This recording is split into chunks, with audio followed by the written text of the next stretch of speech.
Well, hello everyone, and welcome to this session with Toronto Apologetics. My name is Tony Costa, and I will be your host tonight.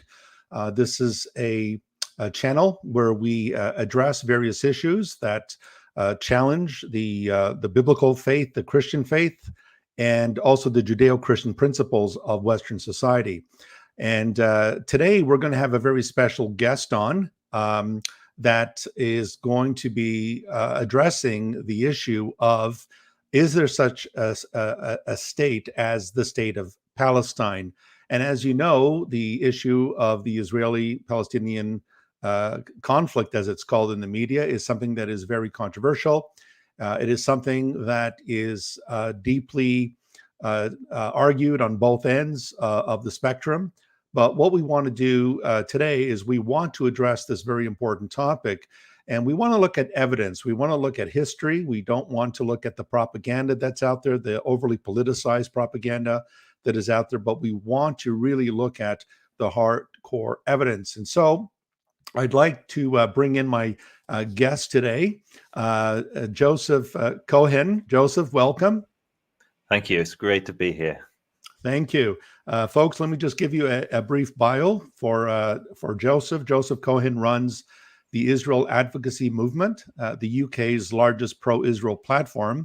He creates pro-Israel videos that have been watched over 25 million times and shared by heads of state like President Trump and Prime Minister Netanyahu. So what I'm going to do, folks, is if you have any questions at all for our guest, I'm just going to ask that you place them in the chat. Put a capital Q in front of your question, or put the word question in caps, and that way I'll be able to take your questions and distinguish them from your comments. And what I'm going to do is I'm also going to provide information to our guest, or for our guest rather, information that you may want to look at. You may want to look at the Israel Advocacy Movement website that has a lot of videos, frequently asked questions, and so forth. And so Joseph, welcome again, and shalom olechem, and leila tov. So I know a bit of Hebrew from my academic study of the Tanakh, and so I love the Hebrew language as well, and also Aramaic is one of my favorite, being a Semitic sister tongue to Hebrew. So let's then talk about, Joseph, about the question of the Palestinian state. Maybe we can begin by talking about the origins of the word Palestine, if you can shed some light on that. So it's one of the most interesting aspects of Palestinian identity is it's relatively modern. And so the word is actually borrowed, like much of the Palestinian history is actually borrowed from the Israeli origins or the Jewish origins, or at least the case of Palestine in the actual region itself. So the Philistines were the enemies of the Jewish people in the biblical period, and they were an Aegean people, and they came and they established a small, they kind of called them city-states, where in this case there were 5 cities, I believe: Ashdod, Ashkelon, Gaza, and I can't remember the others, but basically in the south of the region we'd now call Israel, Gaza, they had a European, southern Mediterranean people established a state. And so then if we fast forward a little bit into history, there were the Jewish rebellions, and when the Romans put down the Jewish rebellion, they renamed many of the areas to either humiliate the Jews or to erase the idea that these were the Jewish to begin with, these once in the traditional heartland of the Jewish kingdom. And so one of the names they chose was for the region. They called it Syria Palestina, and that stretched down from Egypt all the way up to Turkey, and it was a very large Roman province. And the name they gave it was from the Jewish people's traditional enemy, and it was given to humiliate the Jews. Look, we're going to your home, your land after enemies. And the name itself, Palestinians, Philistine, it actually means invaders. Is a Hebrew word that the Jews used to describe this Greek people or Aegean people who came and settled and established a small state on their land. Now, there's no connection with these people and the modern day Palestinians. And it gets even more interesting if you actually explore the place names. So another place that was renamed, there's another biblical place called Shechem, and Shechem was renamed by the Romans Neapolis. Yeah. Fast forward a few years later, after the Arab conquests, Neapolis becomes Nablus. And so because the Palestinians or the Arabs are relatively recent additions to the land, they're newcomers, they're Johnny-come-latelys, they had to have some credibility, some historical claim. They had to latch onto these historical people that had nothing to do with most Palestinians.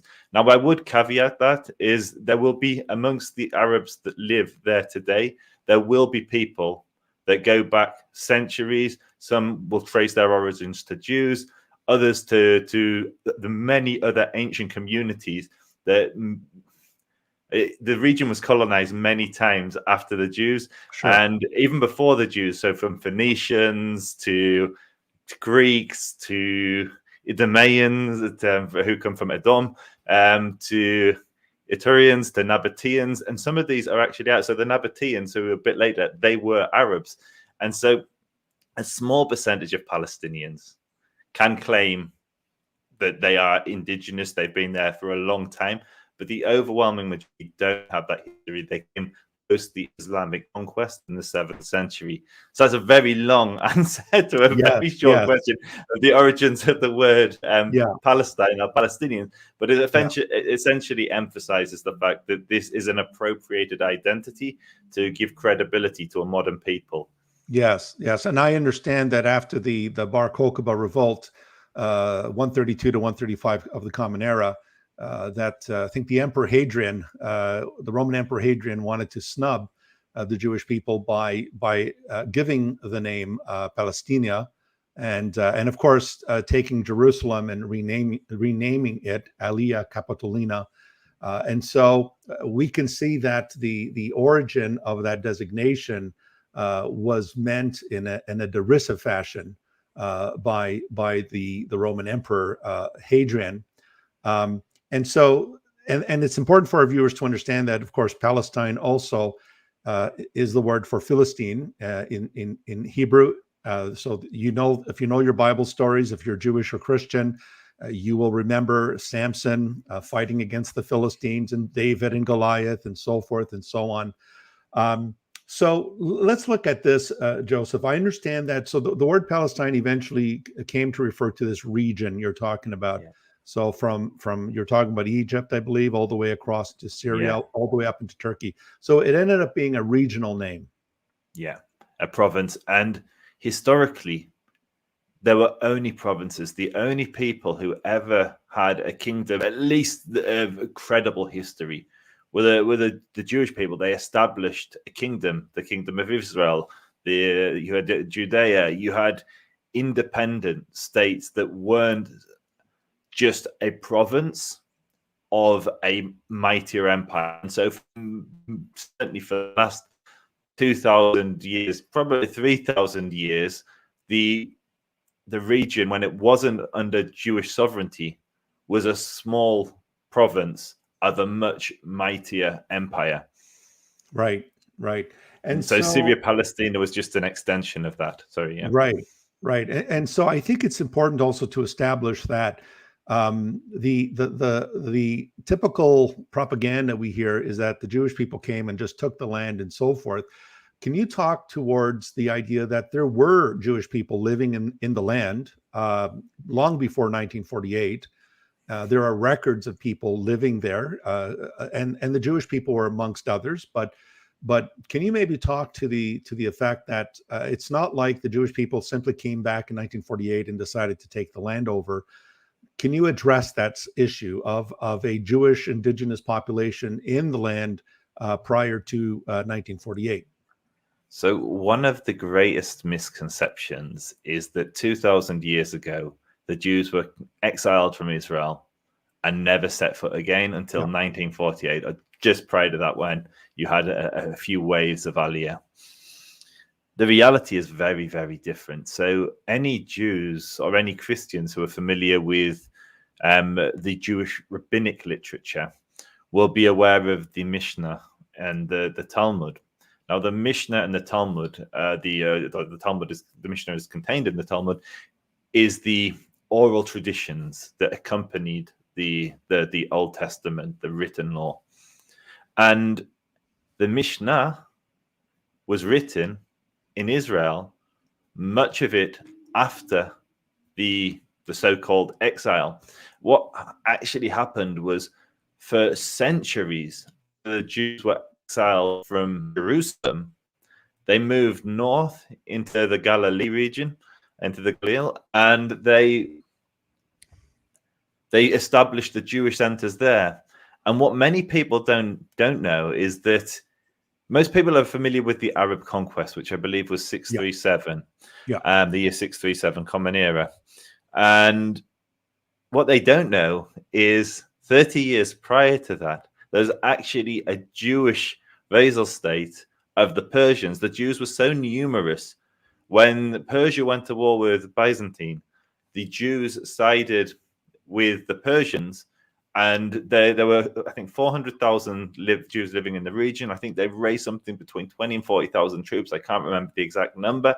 And they were able to establish a Jewish state just before the Arab conquest, because the Jews were so numerous there. Right.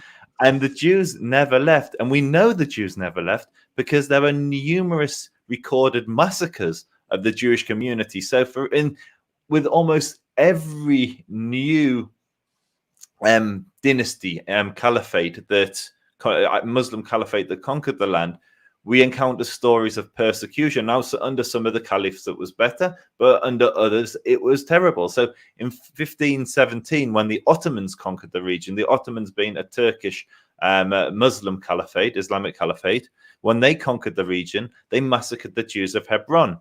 When the Jews came back to shortly after they returned, and by the way, Hebron's an interesting city because it's the first recorded land purchase, because Abraham, in the biblical narrative, purchases some land in Hebron. So the Jews have lived there since almost time immemorial. And we were massacred in 1517. We were massacred again in 1929. Jews have continuous. They never left until it becomes unbearable. And then following the 1929 massacre, the Jews left Hebron, and they were out of Hebron until 1967, where the Jews returned back to their properties that had been taken and squatted by Palestinians, by Arabs from that region. And so the Jews never left. And there is so much, anyone who's familiar with any Jewish history, so you have some of our greatest works, the rabbis that wrote them, were based in Israel long after the exile from Jerusalem. So you have the Shulchan Aruch, which is one of the most important codifications of Jewish law. The rabbi who wrote that, Rabbi Yosef Cairo, he lived in Israel. And so this idea that Jews left is just nonsense, because history is our testament. And not only that, I'll quote some numbers so you can get a sense of just how populated Israel was with Jews. So let me very quickly find some numbers. Bear with me. Sure.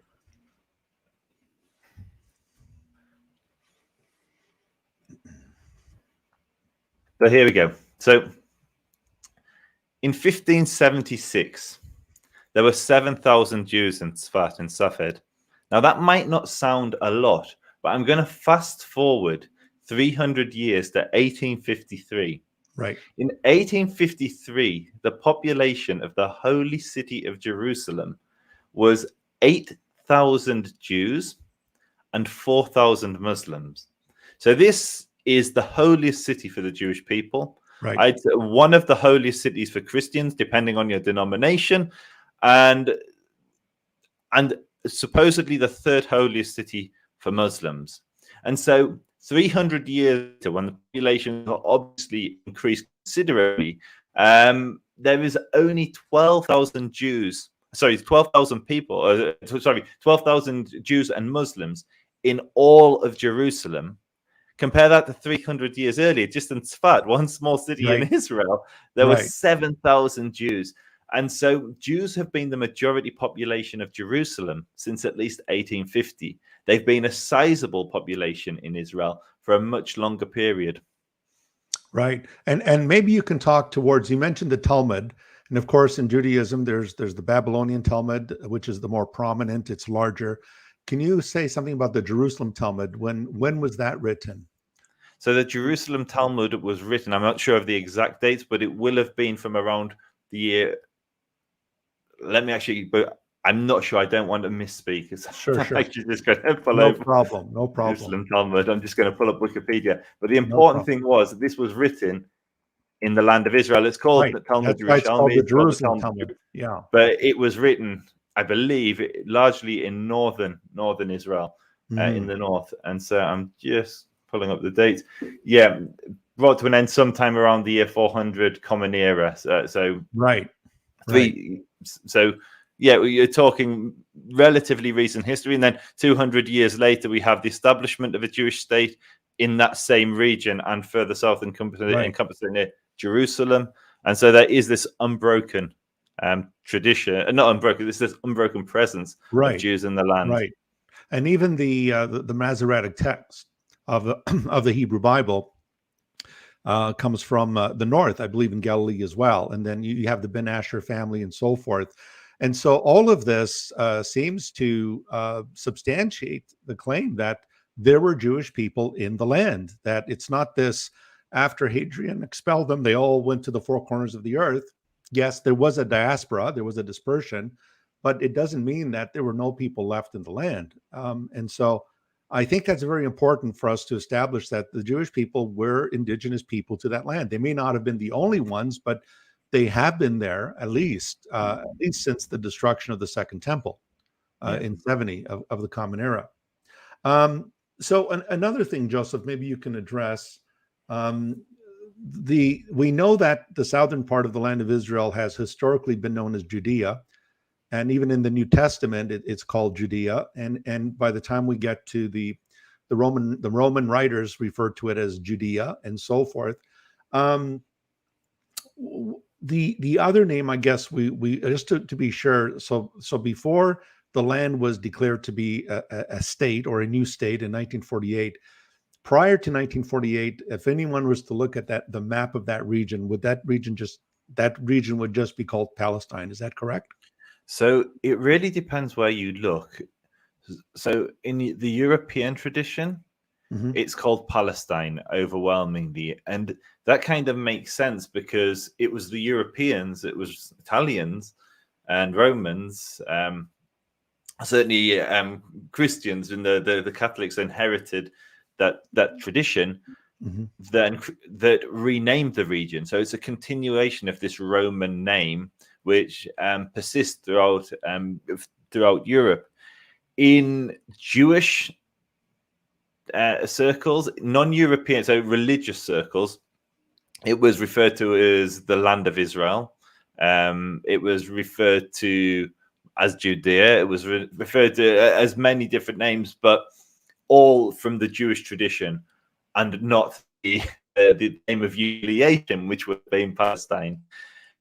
What we find is in Muslim circles, it was usually referred to Balad Sham, either Syria, southern Syria, or just it would have under the Ottomans. It was broken up into the Sanjak of Beirut, of Jerusalem, and so they divided it into smaller areas that was almost like counties or states within Israel. And what you have in modern Jewish history was that the secular Jews and a lot of the Zionists would use the European name because many of the Zionists, the early Zionists, they were godless people and much closer to European culture and society than they were their ancestral religious traditions. And so they used the name of Europe. And so it's really interesting when you look at the Palestinian football before the state of Israel, they're all Jewish players. When you look at the Palestinian electricity company, it's a Jewish electricity works. When you look, there's many Jews on the Sabbath, they sanctify the Sabbath with a wine called Palwin. And it's the brand. And Palwin stands for the Palestine wine or Palestinian wine company. It's and so many of the early Zionists actually took the name Palestine. That's where it gets really interesting. If you read the writings of the early Arabs who were opposed to the creation of a Jewish state, they will say things like, there's a chap called Oni Bey Abdul Hadi who says Palestine is a term the Zionists invented. And so there's this belief from the Arabs that Palestine is actually a Zionist term in the early days. By the 60s, it had become the national identity of the Arabs living there, because they needed a national identity to oppose the Jewish national identity, Zionism, Israel. And so they had to create something to counter it. And that's where they then took the name they originally opposed, which was Palestine or Palestinian. Right. I also find that even in the academic literature that came out of Western Europe and also North America, for the longest times, even biblical scholars would refer to that region as Palestine. And so I guess it has to do with what you said, that European usage that basically filtered its way down into academia, and it just became the standard term. And I go even further. Even if you go to ancient history, which is really interesting, before the region was renamed by the Romans, what you actually find is Greek writers referring to it as Palestine. Why? Because the Philistines came from the Greek area, and that was the people they're associated with, and they established a small colony in the south, they established a small kingdom in the south of Israel. So Europe has had this ancient association and this strong association with the word Palestine until it was appropriated by the Arabs in the 60s. Right. Interesting. Another question. I guess this is where we get to more of the modern era. Who are the Palestinian peoples? I mean, when we talked about Palestinians back way before 1948, in the 19th century, 17th century, Palestinians could refer to Jews or Arabs living in that region. But the modern use of that term, the Palestinian people as a distinct people from, say, the Jewish people who were indigenous to the land. Can you say a little bit about that? Because I think this is where the term gets politicized, and there's arguments that it was actually invented as a distinct people group. So, as a distinct people, there is no distinct people called the Palestinians. Today, you could argue there is, and it's people who descend from the people who became an identity in the 60s. But there were, to step back a little bit. So when we talk about modern Palestinians, we're largely talking about an Arab people who are overwhelmingly Muslim. There was a large Christian community which has almost completely disappeared. So Bethlehem is a great example of a city that was majority Christian. Now there's a fraction of that community still living there today. So we're talking about an Arab Muslim people. Now, usually when you define a people, there is, particularly when it comes to an indigenous people, there is a culture, there's language, there's history that separates them from other people. So it's very easy to differentiate between, say, the Jews who are living in that region and the surrounding Arabs, because there's different collective history, collective memories, language, religion. We had different rulers, where in those different kingdoms we had currencies, and there was things that made us separate, which it's very easy to identify. That wasn't the case with the Arabs that were living in the region. So what happened was, following the Arab conquest of 637, there was a pretty rapid Islamification of the region. There we go. I knew I'd get there. There was a pretty rapid Islamification of the area. The Jewish communities, the Christian community, they went into decline. There were various laws that under certain caliphs really oppressed the people of the book, and which is the Islamic term for Jews and Christians. And so there were heavy taxes, there were forced conversions, there were massacres of both Jewish and Muslim communities there. And it basically remained a small, neglected province of much mightier Muslim empires. So the empire could be ruled from Egypt, it could be ruled from Syria, it could be ruled from Medina, from Arabia, it could be ruled from Turkey. There were various empires that ruled it, but it was a small, impoverished province which didn't raise much in the form of taxes, so it tended to be neglected by the rulers of the various caliphates. And what we saw was it remained a backwater place. There was very, very little interest in the area until Jews started, until the British and the Jews began to develop the area. And that really happened following the collapse of the Ottoman Empire in World War I. Britain was awarded a mandate over the region on the condition they establish a Jewish national home there. That attracted a large number of Jews who invested heavily in the land. Interesting facts, Jews that were purchasing land in that period were spending 10 times as much as they would spend on arable land in Iowa or in the UK. So this is some desert, right. terrible quality land.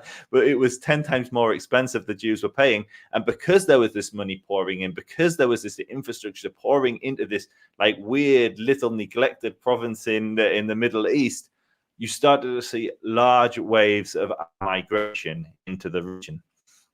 And so in 1882, the Ottomans took a census, and I believe there were 270,000 Muslims living there at the time. That's 1882. By 1945, when the British did a survey of the area called the Village Statistics Report, there was 1.26 million Muslims, I believe. So you saw this huge population explosion as Muslims were attracted to, the Arabs were attracted to the economic conditions that the Jews and the British were creating.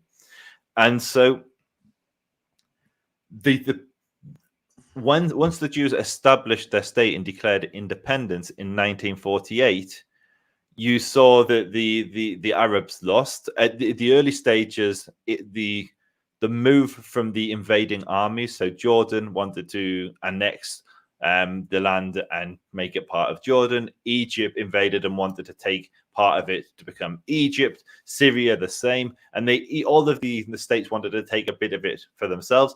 When the Arab armies that invaded were repelled, it became more and more apparent to the Arabs that they needed something to counter this Jewish identity. And so that's how the idea of the Palestinian national identity really came to fruition. And there is nothing that really differentiates these people. If you look at the names that they themselves, the Palestinians, have, they often indicate where their families came from. Sometimes you have to know the name. So the Tamimis come from Arabia, and you have to know the history of that particular Arab clan. But if you, more obviously, one of the most common names at the moment, anyone who's paying attention to the Israel-Palestinian debates online will have come across a Palestinian activist by the name of Mohammed Al-Kurd. He was named by the Time magazine one of the most influential people in the world. He's got millions of followers. He writes for The Nation. His name is an indicator, it's a clear sign that he's not from the region. His name is Mohammed Al-Kurd. He's Kurdish, or his ancestry is Kurdish. Yeah. Anyone who knows languages of the region will be able to identify where the others come from. So in Hebrew, a Mitzri is an Egyptian. In Arabic, a Masri is an Egyptian. Al-Masri is one of the most common surnames amongst the Palestinians. There's many famous terrorists called Al-Masri. And it becomes either the Al-Bosnak, the Bosnian, Al Saud, the Saudi, the Al Maghrebi is someone from the Maghreb, from Northern Africa, like Morocco, Algeria.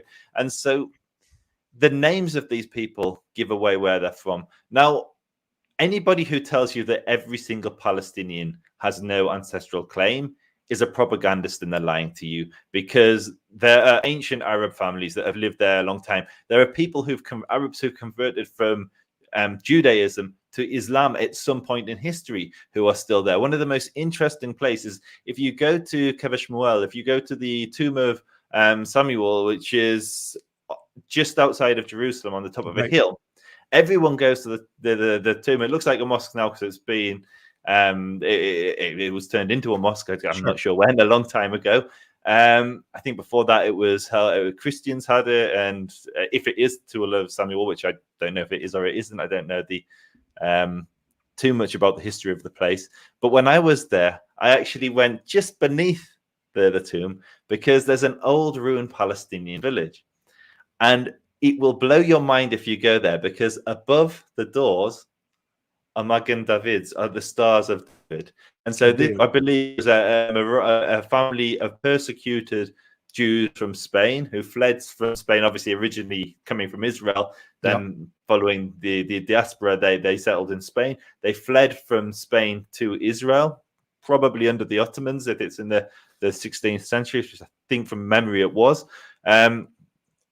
They settled in Israel, and they carved above the doors the Star of David. And these families had the tradition that they were Jewish. And there are many Palestinian families who have Jewish traditions, like putting stones on graves, like lighting candles on a Friday. And they don't know why they had these traditions. And some of them didn't until the conflict. They were very proud of these traditions, whereas others were completely oblivious as to why they had them.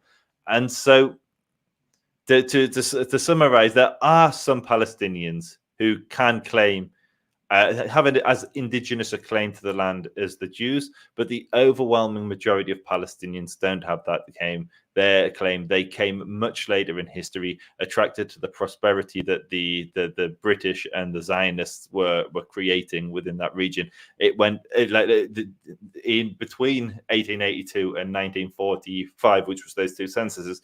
It had the largest population explosion of any Middle Eastern country.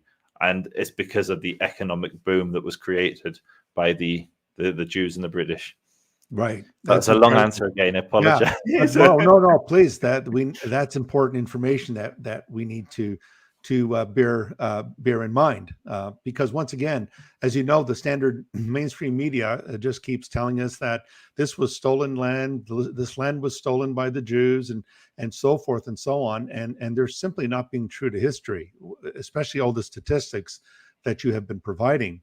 So, as we know, since 1948, and then of course going into the 6-Day War and the Yom Kippur War and so forth and so on, there's been this ongoing tension, and there's been the two-state solution. American presidents tried to get involved, and all the peace process and so forth. Now, all of these solutions that have been proffered, the two-state solution and so forth, have the Palestinians been welcoming of any of these proposals, including the late Yasser Arafat? So every single offer for statehood that the Palestinians were offered, or the Arabs were offered, they've rejected. From the Peel Commission to the original 47 partition to every offer in between them. The most recent, excluding the Trump plan, was the 2008 Olmert offer, which Ehud Olmert offered them basically everything they wanted. It's staggering. I met the man and he told me what was offered, and it blew my mind. It really did. They offered, he offered to divide Jerusalem, which is one of the big requests. He said that the Holy Basin, the old city, and then you have like what the Palestinians would call Silwan, we would call Ir David, the city of David, and the King's Garden. So this holy basin, this holy area, was to be not under either Israeli of Palestinian control, but there would be custodians, Palestinians, Israelis would be one. I think the Saudis were one, the Americans were one, maybe Jordan were the fifth. And so I think it was actually balanced. There was more Islamic control over this holy basin, which is the holiest site for Jews in the world. Yes. And there was the Judeo-Christian, who are the majority, or were certainly the majority population of Jerusalem for a long time. And so they were offered that. They were offered almost all of the West Bank and Gaza. And for the areas of land that were to be retained by Israel, so there's a settlement block called Gush Etzion that was going to be part of the Israeli side. But what was proposed was they would get much more favorable land, much more fertile land, much more arable land in exchange. And there would be swaps of larger Arab communities which were on the border. So the actual land that they were to receive under the 2008 peace plan was almost identical. So here, the Palestinians have basically been offered everything that they've asked for. They've been offered Jerusalem as their capital. They've been offered control over the old city, joint control with the Jews, the Americans, the Saudis, I think the Jordanians. I hope I've got that right. They've been offered all the land they wanted and a little bit extra, like a little bit better quality land. And they said no. And they've said no every single time. And the reason they say no and every time they're given, not every time, but there are numerous occasions they've been given incredible offers. Like the 47, if they'd have said yes to the 47 partition, there would have been no war. There would have been no refugees. We would have had peace. You would have had a very large Palestinian state or Arab state alongside a much smaller Jewish state.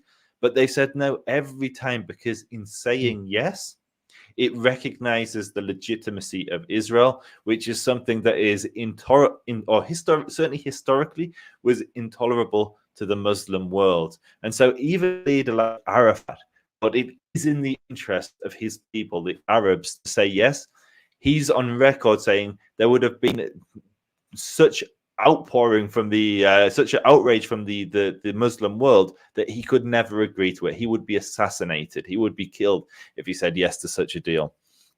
And so what's happening recently is that the Jews, or the Israelis, are making peace with every Muslim state except the Palestinians. And that could create a very different reality where the Palestinians could, in theory, say yes. But the thing that will shock them is if they do say yes, it won't be to the generous offers of the past because they will be on the back foot. And I would be surprised to see any offer that would match Oslo, Ulma, any of the previous attempts to create a Palestinian state. So I think we've put our finger on the nerve here, and that is that notwithstanding all of these offers for peace and two-state solutions, the response has always been no. And I think the only answer or the only recourse we could guess on is that they simply don't want the state of Israel to exist. They simply don't want the Jews to own anything in that land. Am I correct? The chant which is recited at every pro-Palestinian march isn't from the river to the sea, Jews and Arabs will live in peace. It's from the river to the sea, Palestine will be free.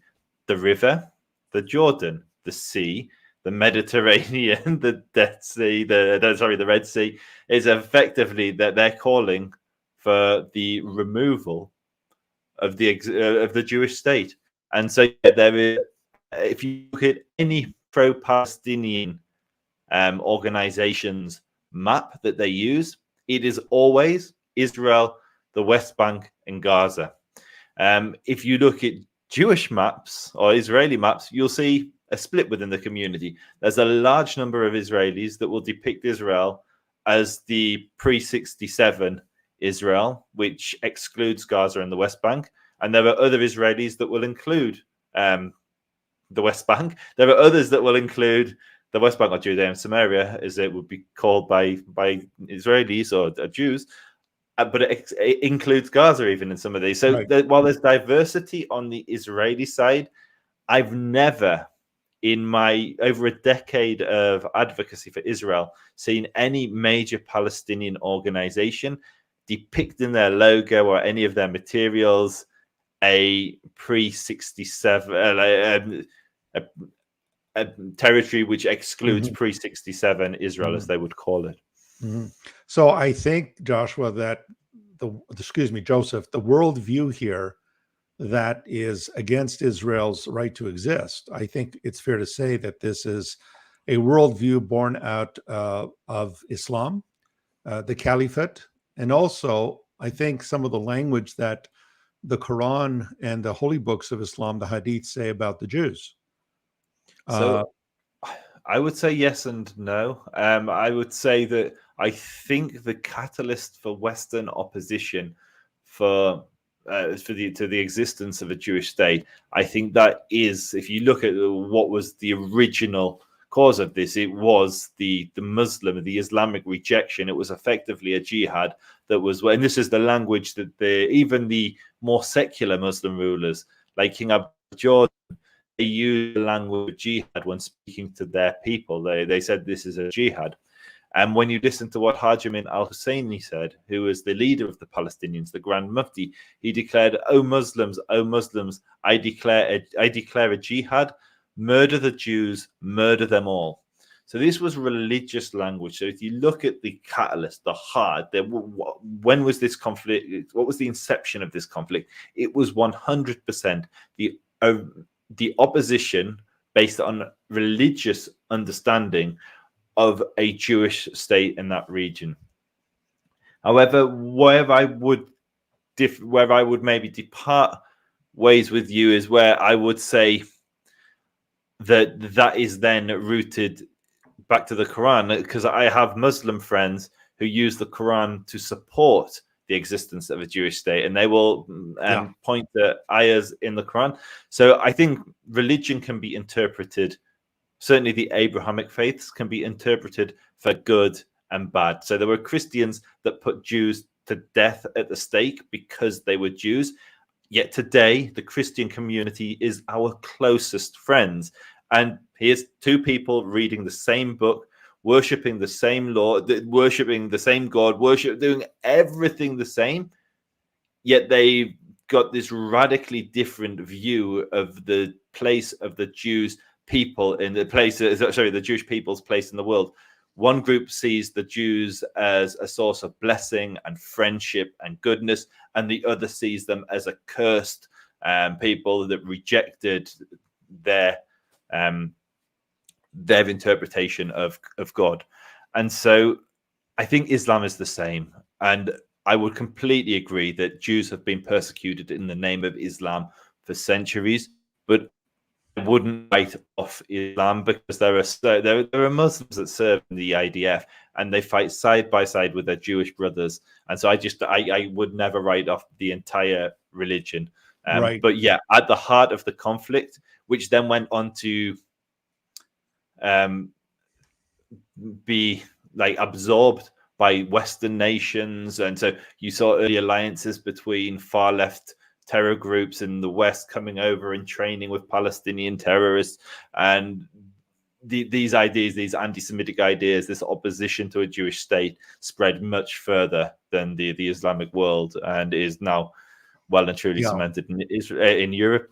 And I'd say also amongst the West, there are different reasons to oppose Israel. I debate all manner of people. I debate neo-Nazis, and neo-Nazis' opposition to the existence of Israel has nothing to do with Islam. Although weirdly, many of them look up to the jihadis now, the white supremacists. Yeah. It's bizarre. They call it white Sharia, and it's crazy. Yeah. And I know al-Husseini was close with Adolf Hitler and wanted to work in association with him, and offered even soldiers to fight alongside of the Nazis. The reason why I bring up the Islamic worldview is I have studied Islam for many years. I've taught in the area. I'm not a Muslim myself, but there is language in the Quran that is very pejorative of Muslims, of Jews. They're described as They're described as people who earn the eternal wrath of Allah. They're called accursed for killing the prophets and rejecting the Quran, the new prophet Muhammad, and so forth and so on. And there are hadith that talk about Muhammad saying the end will not come until every Jew is slaughtered, and a Jew will hide behind a rock, and the rock will say, "Oh, Muslim servant of Allah, there's a Jew hiding." So there is a lot of vitriol there in the Quran, and just the fact that Jews in general are seen through those texts, they're seen as the enemies of Allah and His Prophet. So I think as you know, Joseph, in Islam there is no separation of mosque and state. Everything is uniform. It's one. Sharia is the law, the highest law in Islam. But I do see your points as well. I do see your political arguments play a factor in there. And yeah. I think it's twofold. So you can speak to two different Muslims. And so if you speak to a Hamasnik, someone who supports Hamas, they will point to the Hamas charter, which quotes the exact hadith you've just described. And they will tell you that hadith means there's a religious obligation to fight the Jews. And there's going to be this end time war where the Muslims will be victorious over the rebellious Jews who rebel against Allah. And when the Dajjal comes, as you know far more than this than I will, the Jews will be behind. Some Jews from Iran will be behind the Dajjal. The Dajjal is the Antichrist in the Islamic religion. But if you speak to other Muslims, they will point out that Muhammad's best friend was a practicing Jew, and this practicing Jew established the first Islamic waqf, and he never converted to Islam. He retained his Jewish identity. They'll point to, and what I tend to find is there's a sugarcoating of history. I like to be completely honest. Honesty is really important. And where Muslims will point out that Muhammad's wives were Jewish, and they'll use this as the proof that Muhammad had love for the Jewish people. They won't explain how those wives came to be his wives, and they were actually the spoils of a war. So I think Islamic history has enough flexibility for someone to interpret it Islamic scripture, has enough room in it for it to be interpreted for good and bad. And I know many, many Muslims who do incredibly good deeds in this world, and they do that based on their interpretation of Islam. And those values and that positivity that they're bringing and putting out into the world is done through their reading of Islam. But on the flip side, you have Daesh, you have ISIS, and their interpretation of Islam is bringing nothing but evil into this world. And so you have this situation where there are verses in the Quran that can be used, and in the Hadith that can be used to justify heinous acts against the Jewish people. But there are other Muslims that will point to different verses or different interpretations. So a classic example is that the Jews are descendants of apes and pigs. And it's not a very nice thing to say about Jews. And there's another verse so this is from the Quran. There's another verse in the Quran, another ayah, which says they were because they didn't follow the Sabbath. Now, as a religious Jew, I could see metaphorically how you could say that a Jew that isn't following the Lord's commandments, we're commanded to keep 613 mitzvot, 613 laws, commandments. And a Jew that doesn't do that, and a Jew that doesn't keep the Sabbath, which keeps us holy, which keeps us a nation, I can understand how metaphorically you could describe that person as an ape or a pig. You're not saying he's a literal pig, but he's not behaving as a Jew is commanded to behave. I would never call a Jew who doesn't keep the Sabbath an ape or pig. That would be a large section of my family, and they're definitely not. But I can see how the Islamic scriptures have that flexibility to be interpreted in a positive or a negative light. And so I debate some of the vilest Muslims on the fair. I'll give you an example. There's a guy called Abdul Hakim. I've debated him numerous times at a place called Speaker's Corner. Abdul Hakim was connected to the London Bridge terror gangs. The London Bridge terror gang, so Sure. the terrorist cell that carried out the London Bridge terror attack. There's a guy called Harambut, and the two of them appeared in a documentary together called The Jihadis Next Door. This man was jailed for setting up Sharia patrols in London, where if people dressed immodestly outside the mosque or drank alcohol, they would go and harass them. This guy was jailed for extremism.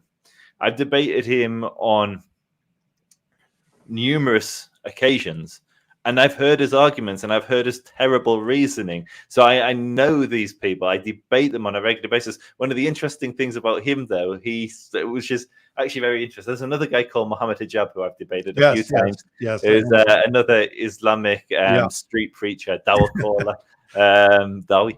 And there was a video of me and Muhammad Hijab debating, and underneath, this guy who's been convicted for extremism had left the comment, "Joseph has more al-walabara than the Muslims. He loves his people, and so he should. How can you expect anything else from him?" And I had to look up what that meant in Arabic, and it actually meant Joseph has more love in the name of Allah and more hate in the name of Allah than the Muslims. And so there's this thing where even the extremists who've been jailed, you can actually connect with them and maybe begin to de-radicalize some of that extremism by just having those conversations in good faith. Sorry, a bit of a tangent. Yeah. I know of Muhammad Hijab. Yeah. So let's look at, we usually hear a lot of folks on the left, Joseph, refer to Israel as an apartheid state, which was quite shocking. Considering those who sit in the Knesset, those who sit in the Supreme Court of Israel, being Jews and Arabs or Palestinians, and considering the fact that Israel is essentially the only democratic country in the Middle East that I'm aware of. Can you maybe talk towards that? I mean, there is a huge difference between the apartheid that we saw in South Africa and the apartheid that the left is alleging that Israel practices. So South Africa was abhorrent. It was horrible.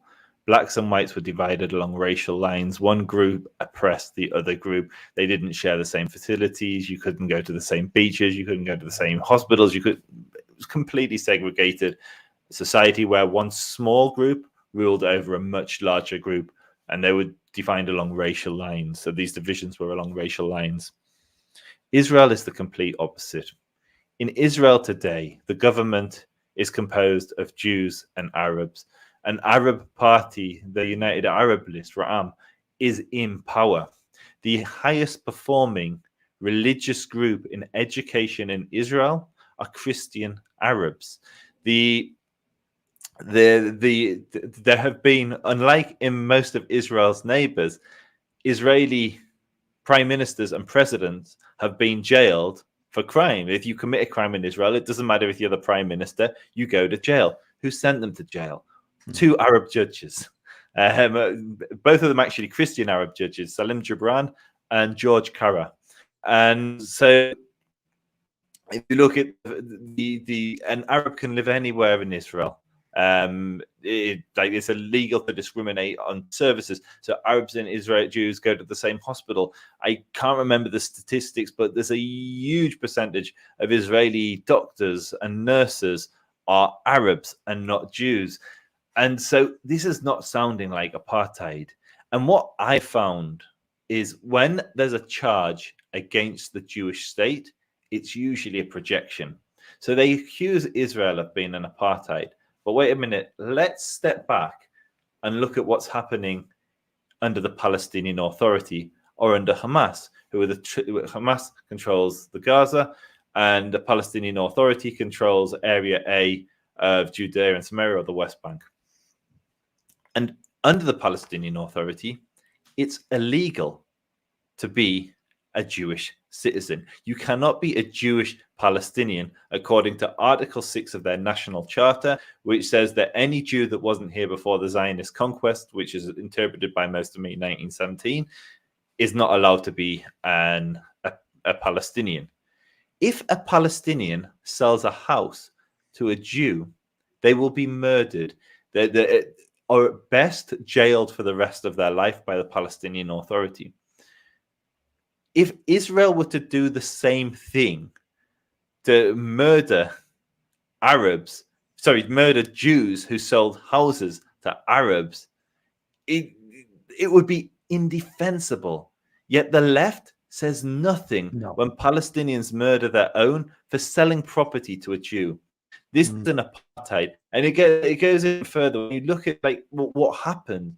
So when in 1948, Jordan conquered Jerusalem, Israel retained the outside of the city walls, what became Western Jerusalem, and Eastern Jerusalem, and the old city became Jordanian. And Jordanian asserted sovereignty over it, which was recognized by Great Britain, to Great Britain's shame. It wasn't so Great Britain then.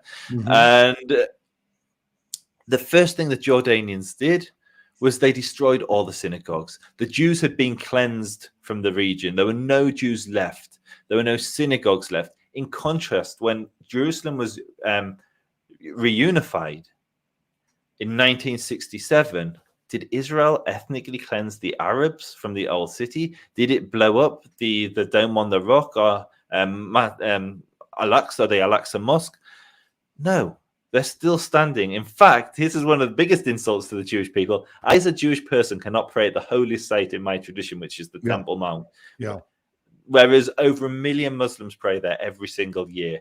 Now, I saw one of the questions in the chat, and I'm happy to answer any questions, which was, do I support the building of the third temple? I do support the building of the third temple, but I'm of the opinion that there's enough space up there that we don't need to damage either of the mosques. There's enough space for everybody, for the Christians, Jews, Muslims, everybody to pray and worship the Creator in this holy, holy, holy place.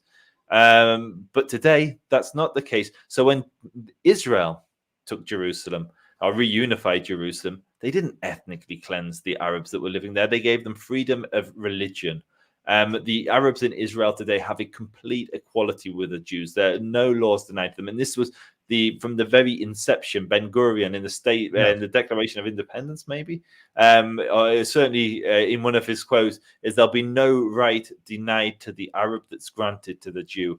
And I would not support a state that did deny it. Right? I'm proud that the Arab and the Israeli government, when you compare that to all the surrounding states where there are no Jews in the government, there are no Jews even in the countries. There used to be 1 million Jews in the Muslim world.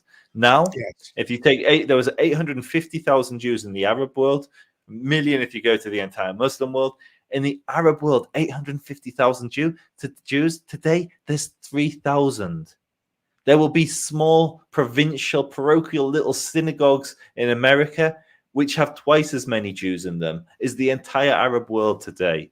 And yet they accuse Israel of being the apartheid. Yeah, that's the greatest irony.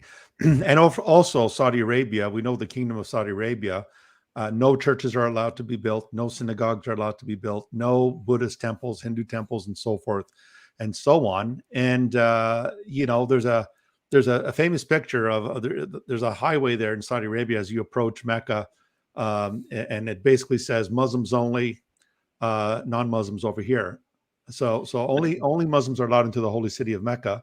Whereas if you're a Jew or a Christian or anyone else, there is obviously an apartheid there as well. But you're absolutely right. When we think of there were the amount of Jews that were in Babylon, in Persia, in Iraq, ancient Iraq. When we think of these various parts of what we know as the Middle East that were really flourishing with Jewish communities, and even Medina was said to have a high Jewish community there. Today, there's next to nothing. Yeah, and you're right. The left just remains silent on this issue, and they don't say a word about it. Which actually is a really tragic place, because the left is supposed to have the back of the oppressed, the downtrodden. To the left is supposed to come to the defense of. Yet they're silent. Left-wing feminism is the greatest example. They're almost completely silent on the gender apartheid that exists in many Islamic states. And there are many, many Muslim and non-Muslim women that are speaking out loudly for their rights. And the Western feminists are nowhere to be seen. They're too busy navel gazing and talking about issues which pale into insignificance compared to the issue of not being able to leave the house without permission from your custodian, from your guardian.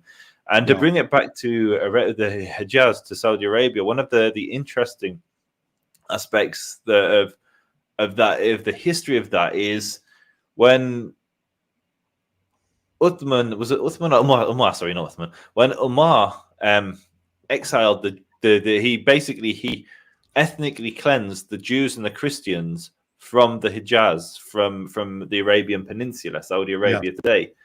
And the Jews basically were not allowed to return there. It's not quite true. They kind of settled in the south. And then when Ibn Saud conquered and established Saudi Arabia, they were threatened with, they had to either convert or leave. So they fled to Yemen, where the ruler, the Islamic Shia ruler, defended them, and then Israel was able to airlift the Jews who lived in Arabia, and they now live in Israel. And actually, their names have even been preserved. And I think, is it Banu Harith or Bani Harith is named in the Constitution of Medina, where Muhammad names, I think it's like, I'm not going to say 12 tribes because that's too obvious, but a number of Jewish tribes who are living in that region, and he names them and he protects them. That one of the tribes remained in that area, and people in Israel today still bear that same surname because they were rescued from Yemen by the Israelis in the 50s. And so, yeah, there has been this ethnic cleansing of Jews from the Middle East, from many Muslim countries, and that really began, I would say, with Umar, who cleansed the Hijaz of its Jewish community. Yeah. There's a saying attributed to Muhammad in the Hadith, which is sahih, which is reliable and sound, that he was going to expel all the Jews and the Christians from the Arabian Peninsula. And the companions of Muhammad, obviously Omar was the second caliph. He made good on that promise. I think that the Hadith goes on to say, if they give half of their produce, they can stay until we deem it okay to kick you out. I think that's even that generous allowance to stay there and give a 50% tax. That seems extortionate, particularly in the progressive tax world of today, where it's like, if you've not got much money, you pay a little, and if you're very affluent, then you'll find a way not to pay the big tax. Right, and then there's the dhimmi status, right? In Surah 9, it talks about the Jews and the Christians who don't convert. They are to be relegated to dhimmi status. They're conquered people, and then they got to pay the jizya, that special poll tax to the Islamic empire. I think that's a great example of where you have this dual interpretation.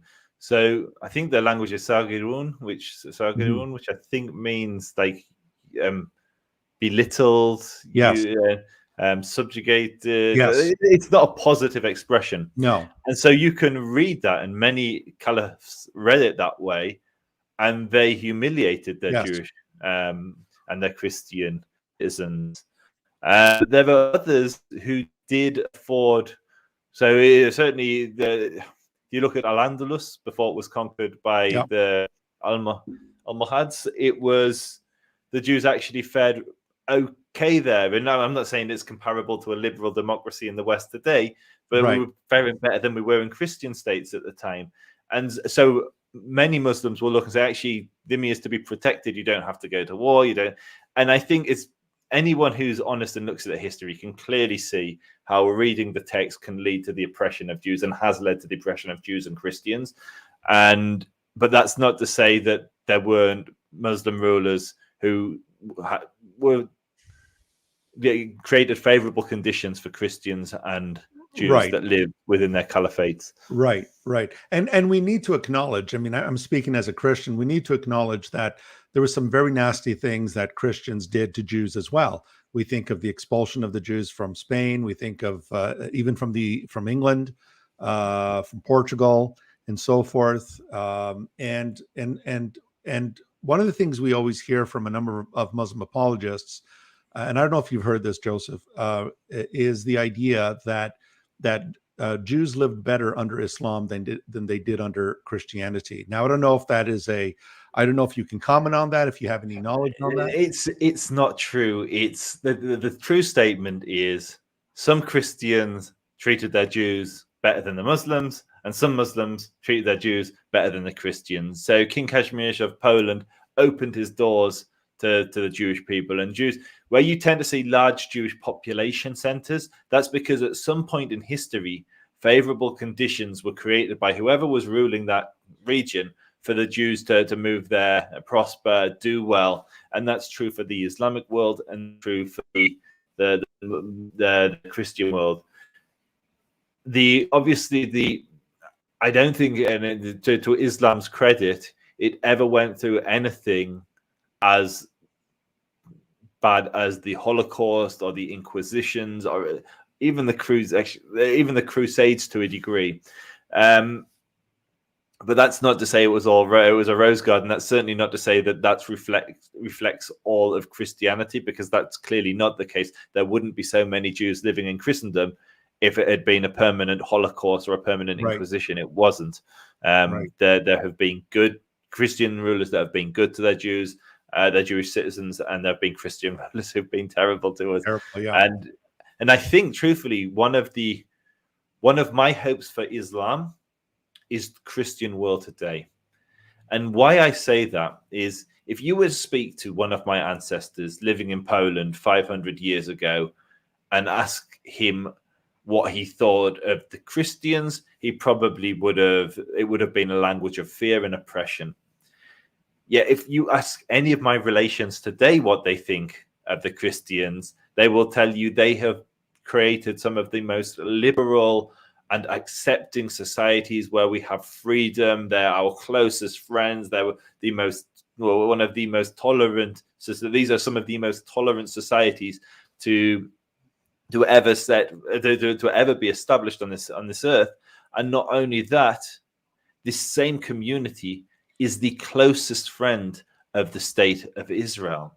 Mm-hmm. So you have a community that persecuted, if you look collectively at the history of Christendom, mm-hmm. it's one of largely more persecution than protection of its Jewish citizens.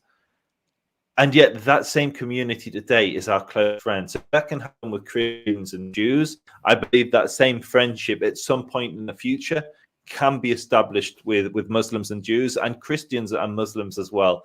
I think one of the nicest things, the nicest Christian teaching is this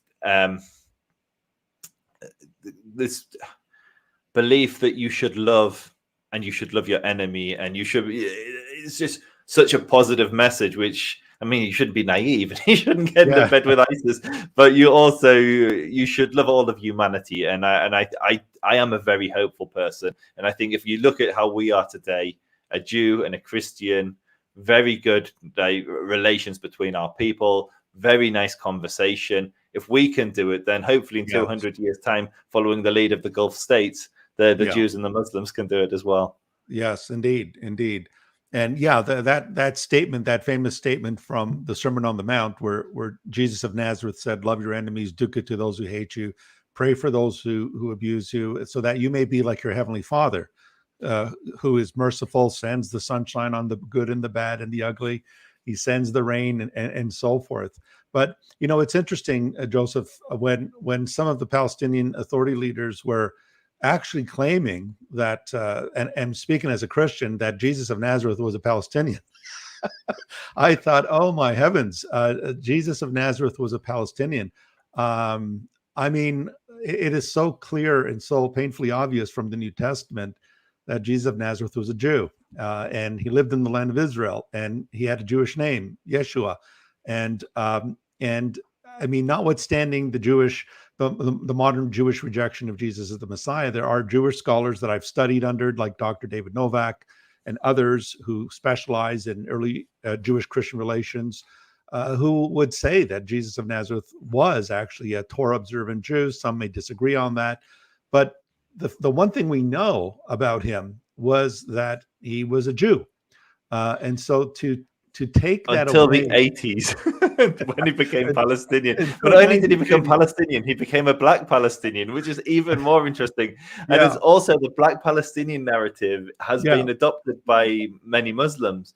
And it's really interesting because you then say, well, wait a minute, doesn't Muhammad descend, according to the Islamic tradition, yeah, yeah, from the same people? So if he descends from the same people, shouldn't he be black as well? But the Islamic scriptures describe him as being very white and yes, very not black. And yes, so you yes, get this weird world. So yeah, no, I'm no Christian scholar, but my understanding, and whenever I've done a search on any of the translations or more accurate translations of the New Testament, it doesn't mention the word Palestine anywhere. It yeah, does mention the word Judea, but yeah. not Palestine. Yeah, it does mention the first century setting of Galilee, Samaria, Judea, just exactly as it was in the first century of the Common Era. But yeah, so what we can probably do, Joseph, if you don't mind, if anyone has any questions for our guest, I would encourage you to place your questions in the chat. I think you already answered one of them, Joseph, on the third temple, Yeah. which is a cardinal belief in Orthodox Judaism. Yeah. I think Maimonides laid down the principle that Mashiach will come and he will rebuild the temple of the Lord. And That's precisely it. yeah, There are some Jews that believe it will mystically come down from the heavens. I'm a Maimonidean. I follow the Rambam. Maimonides, I think he's a great rabbi. He belongs to a tradition that can trace its roots all the way back to the Talmudic academies, which in turn can go all the way back to Moses. And so as far as authenticity goes, it doesn't come more authentic. He says exactly as you describe, that the Messiah, whether it means he physically builds it or he will lead the generation and bring the Jews back and rebuild the temple. And so, yeah, it's a fundamental part of my Jewish belief that temple will be rebuilt and should be rebuilt. But as I'm a massive peacenik, I also love architecture. I don't think it should be at the expense of the buildings that are there. And as just when the temple stood, it was for all the nations of the world. It wasn't just for the Jewish people. So too, it should be in the future. It shouldn't be this elitist place which only Jews can go to. All of the nations should be able to gather there and pray and worship. Yeah. Yeah. In the words of Isaiah the prophet, my house shall be a house of prayer for all the nations. Exactly. Okay. Now, which group holds that it would just come down from heaven? Which particular Jewish branch? So it's quite a normative view. So I think that one of the you speak to different Jews, I'll give you different divisions, but I divide it for the religious world. So those that believe that the law is divine, divide largely into rationalist and mystical camps. Okay. And I'm not a mystic; I'm a rationalist. And so the same rabbi I'm telling you about, Jews are commanded to put a mezuzah, a certain verse from the Torah, on our doorposts. Yeah. And Maimonides is very harsh on those who write the names of angels, believing that it will bring protection. And what I think he means by this is that you can't do little mystical things to manipulate the heavens, like doing. And so I don't want to speak ill of any Jewish tradition or any Jews, but for me, the reason you have them is to remind you of Creator, remind you that we were taken out of Egypt, we were delivered from bondage, we were liberated. And so I tend to have a much more rational take on my religion. And I don't belong to the more mystic camp, which is a sizable amount of Jews. More Jews belong to the mystic tradition than the rational tradition, I would say today. Interesting. Okay. All right. So let me just scroll through here and see if I think we have, there's a question about Aliyah. King Servant, what about the right to return? Isn't that granted to Jews alone? Yeah, I'm guessing that comes back to the apartheid comment. I would be, if I was to try and attach that to some part of the conversation we're having to contextualize it. So yes, the right of return only applies to Jews alone. The reason is quite simple. There are no Jewish countries in the world. There are many Muslim countries. There are many Christian countries. and our history has been one of persecution. So we need a place of refuge where we're not dependent on the benevolence of a Christian ruler or the benevolence of an Islamic ruler, because that benevolence can turn to malevolence, and we can be helpless and defenseless. So we need a Jewish state. Now, the other component, the other part of that question, which isn't said, but is a very fair comment, is what about the Arabs that fled in 48? So many people hear about the Palestinian refugees. And it's true, there are Palestinian refugees. The Arabs started a war, and like all wars, people fled. Mm-hmm. And the overwhelming majority of Palestinians fled of their own accord. There were some instances of actual expulsions at the hands of the IDF for military reasons. These villages or cities in the case of Ramla were being used as military bases to repeatedly attack Jews. And this was, unlike modern warfare, the 1948 war was a civilian war. It was Jewish civilians versus Palestinians for civilians versus 5 Arab armies. So that was the state dimension. And with civilian wars, if you've got civilians fighting civilians, bad things happen. And you have to make decisions. And there were 2 largest expulsions, which were Lod and Ramla. And then a number of villages were also forcefully emptied for military reasons. Now, that's not good, but if you look at what was happening at the same point in time in history, you had like India and Pakistan the year before, where there were millions of forced expulsion, huge population transfers. It's happened in Korea, it happened Vietnam, it happened Germany. It was very common in that time for these population transfers to exist. And so it's very hard to judge it through a modern moral lens.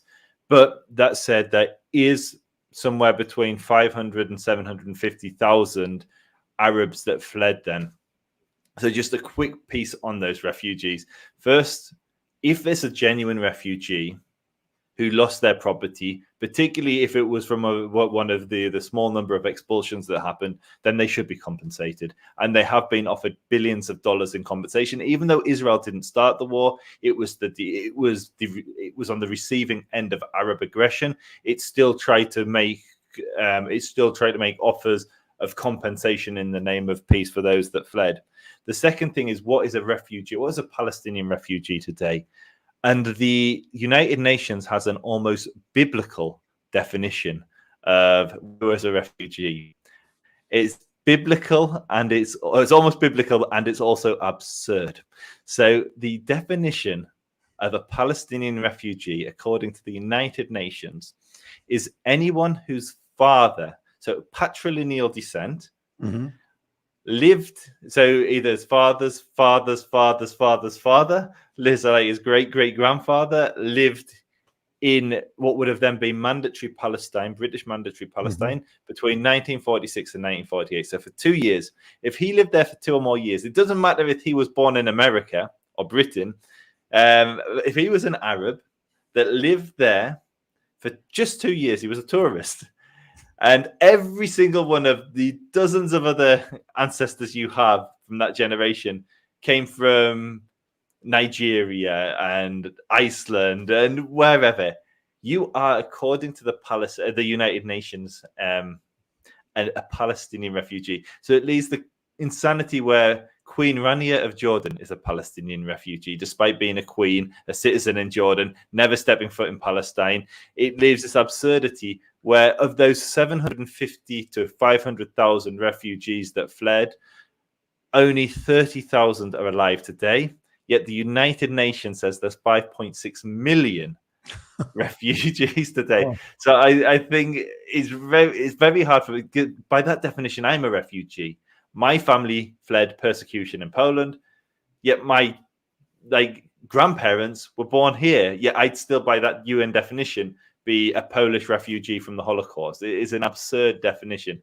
So that said, I don't support the right of return of those Arabs that fled or their descendants to Israel today. I would, if in the future a Palestinian were established alongside Israel, I would support the right for them to move there. but that would require the Palestinians recognizing a Jewish state, and that doesn't seem to be happening anytime soon. Yes, yes. And also the state of some of these Palestinians who live in Lebanon, for example, who live in such squalor and terrible conditions. They're, correct me if I'm wrong here, Joseph, but are they denied citizenship in Lebanon? Are they denied citizenship, for example, in other countries like Iraq? It's even worse than that. So yeah, they are denied, and almost with the exception of Jordan, and then it was revoked. They're denied citizenship in almost every Arab state. Some make the exception that if the mother's Palestinian, but the father belongs to whichever Arab nation it is, some make the exception there that they can get citizenship, but others say absolutely not. Lebanon's the best example of the apartheid conditions that Palestinians actually face. So they're surrounded by an apartheid wall and effectively a ghetto. There is a militarized wall, the Palestinian community. They're not allowed access to Lebanese healthcare or education. Is provided by the United Nations because the Lebanese refuse. Despite the overwhelming majority, like 90% of these Lebanese Palestinians being born in Lebanon, they're not allowed citizenship. They don't have equality. They're barred from certain professions. Up until recently, they were barred from leaving the country. They didn't have permission to travel without the approval of the Lebanese government. That might still even be in place. I don't think it is. Someone can check that yourself. I'm not sure. But effectively, Palestinians living in Arab states live under actual apartheid conditions. The only Palestinians who are truly free are the Palestinians that live in Israel, so the Israeli Arabs.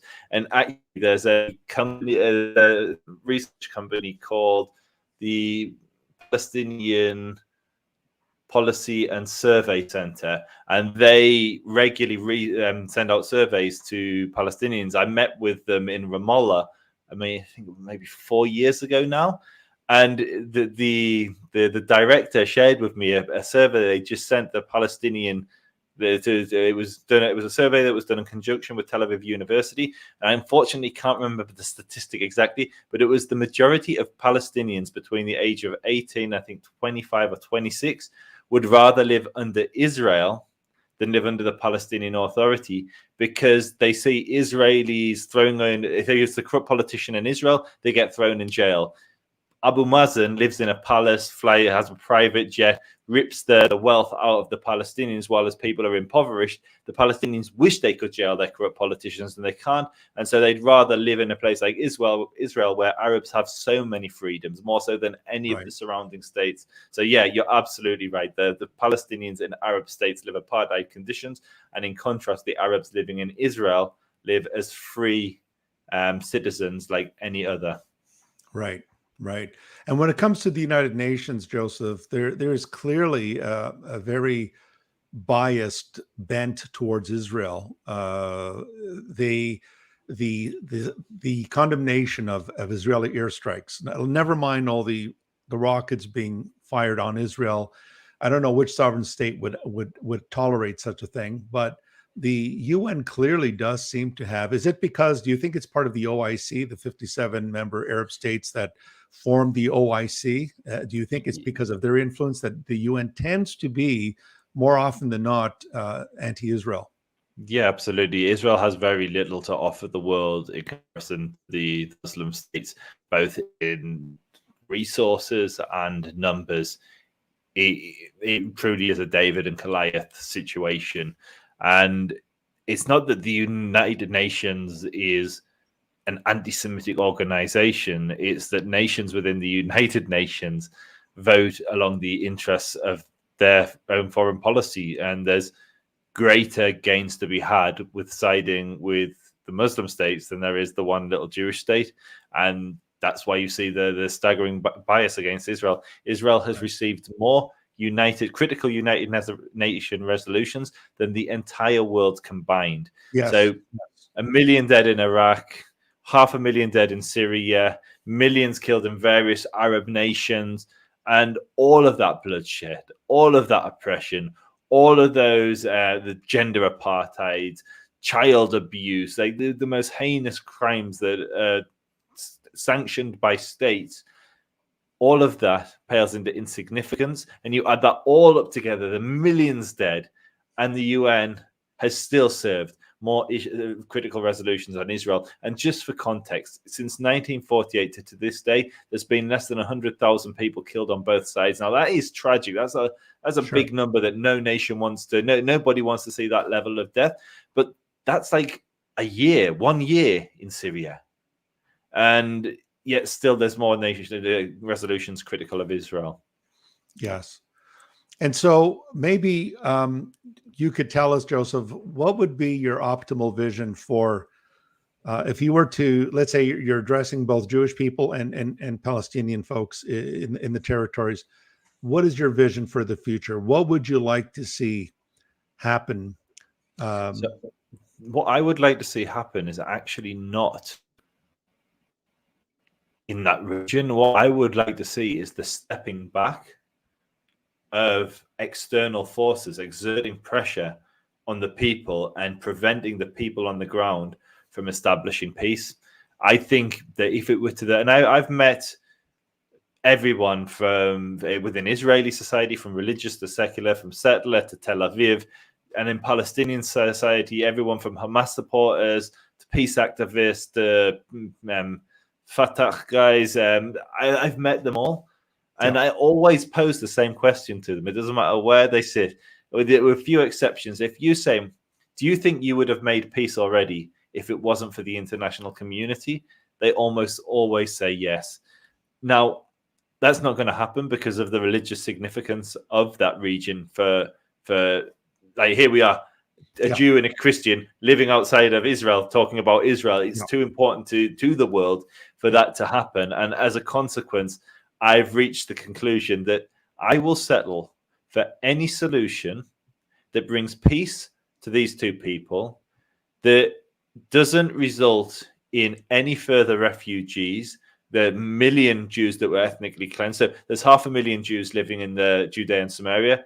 Whatever the peace solution is, if your solution is that they should be ethnically cleansed, that's not a moral solution. Right. Similarly, there are millions of Arabs living in Israel. They shouldn't be ethnically cleansed. They're my friends. They're my mates. And they were born there. They have the right to stay there. And so any solution that ensures that Israel has secure, stable borders, remains a Jewish state, and doesn't see the creation of any future refugees, I would get behind. But I don't have prophecy. I can't say which of the solutions is going to work, and so I'm quite agnostic. I'm a theist when it comes to religion. I believe in God. I'm agnostic when it comes to the peace process. And so that's what we hope for as well. As we want to see peace, and of course, the Bible has a lot to say about peace, and it has a lot to say about loving, as the Torah also says, love your neighbor as yourself. And to show kindness to the orphan, to the widow, and to walk humbly with your God, and to love justice and peace. And so really appreciate the work that you're doing, Joseph. Those of you who've joined us, I will be placing some information in the description box that will link you to Joseph's site, the Israel Advocacy Movement. There's a lot of frequently asked questions there, videos that you could view and that you can watch. And the reason why we wanted to have this discussion is to really look at history, look at truth here. We don't want to politicize this. We don't want to turn this into an us versus them. But we are calling for understanding and peace. And we really want to get to the bottom of things and to the truth. So I just want to thank you, Joseph. I know you're in the United Kingdom and you're 5 hours away from here, from Toronto, Canada. But thank you so much for joining us and giving up of your time. Really appreciate that. It's been an absolute pleasure to speak to you and your audience. If people would like to find me, they can find us on the Israel Advocacy Movement on Instagram, Facebook, YouTube, and Twitter. Israel Advocacy Movement. You've got a great audience. I've really enjoyed reading the comments. And so, yeah, thank you for having me. It's been a really enjoyable conversation. And I think that's your Twitter handle you have there, at Israel _ Okay, so I'll be placing this information on the description box, folks, and for you and for prosperity's sake. So thank you again, Joseph. Shalom to you. Shalom, shalom. Shalom. And shalom to all our viewers. Thank you for watching. God bless you all. And hope to see you next time. Don't forget to subscribe, to like to the channel. There'll be many more shows like this coming down the road. Joseph, I hope you won't be a stranger. Hopefully, God willing, next year, would love to have you to come on again. Time permitting. Please, Thank God. you so much. Thank you so much. Goodbye, everyone, and God bless. Until next time. Bye for now.